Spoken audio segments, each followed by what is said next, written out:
آپ کی طرف آتا ہوں، فضیلت اور شان کی بات کی گئی، آپ کیا فرمائیں گے افضلیت نبی دیگر انبیاء پر؟ اس کے متعلق میں چاہتا ہوں آپ بیان فرمائیں۔ بسم اللہ الرحمن الرحیم۔ سب سے پہلے تو آپ کا شکریہ اور میٹرو چینل والوں کا کہ انہوں نے موقع دیا۔ دیکھیے اللہ پاک نے جتنے بھی انبیاء کو بھیجا ان سب کو فضیلت عطا فرمائی، بے شک، جیسے کہ اللہ نے قرآن میں فرمایا تلک الرسل فضلنا بعضهم علی بعض، ماشاءاللہ، کہ ہم نے جتنے پیغمبر بھیجے ان سب کو فضیلت عطا فرمائی، بعض کو بعض پر زیادہ فضیلت عطا فرمائی ہے۔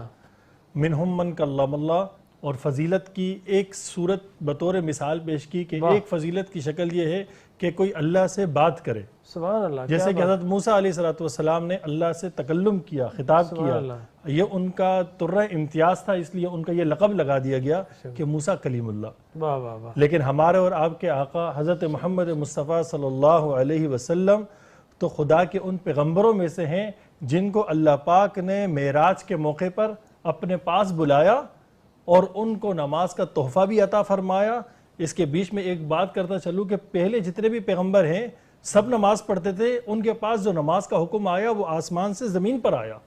لیکن رسول اللہ صلی اللہ علیہ وسلم کو جب نماز کا تحفہ دیا گیا تو پیارے آقا صلی اللہ علیہ وسلم کو اللہ نے اپنے دربار میں بلا کر اپنی زیارت سے شرف بخشوا کر اس کے بعد یہ تحفہ عطا فرمایا۔ تو یہ آپ صلی اللہ علیہ وسلم کی شان ہے کہ حضرت موسیٰ علیہ السلام کو تو کلیم اللہ بنایا، لیکن آقا نامدار صلی اللہ علیہ وسلم کو کلیم اللہ کے ساتھ ساتھ اپنے دیدار کے ساتھ بھی شرف عطا فرمایا۔ یہ آپ صلی اللہ علیہ وسلم کی وہ فضیلت ہے جو آپ صلی اللہ علیہ وسلم کو براہ راست عطا فرمائی گئی۔ اس کے علاوہ بھی اللہ کے پیغمبر صلی اللہ علیہ وسلم کا اگر ہم قرآن کھول کے پڑھتے ہیں تو آپ صلی اللہ علیہ وسلم کی شان کو آداب کے درجے میں اللہ نے اپنے پیغمبر کے آداب کے درجے میں جو انداز تکلم اختیار کیا گیا ہے وہ بڑا فصاحت اور بلاغت کے ساتھ نظر آتا ہے کہ اللہ پاک جب اور انبیاء کو خطاب کرتے ہیں تو خطاب کرتے ہوئے ان کا نام ذکر کرتے ہیں، یا موسیٰ ان کا نام ذکر کرتے ہیں، یا عیسیٰ انی متوفیکا ان کا نام ذکر کرتے ہیں، آدم علیہ السلام کا نام ذکر، یا آدم اسکن انت وزوجک الجنہ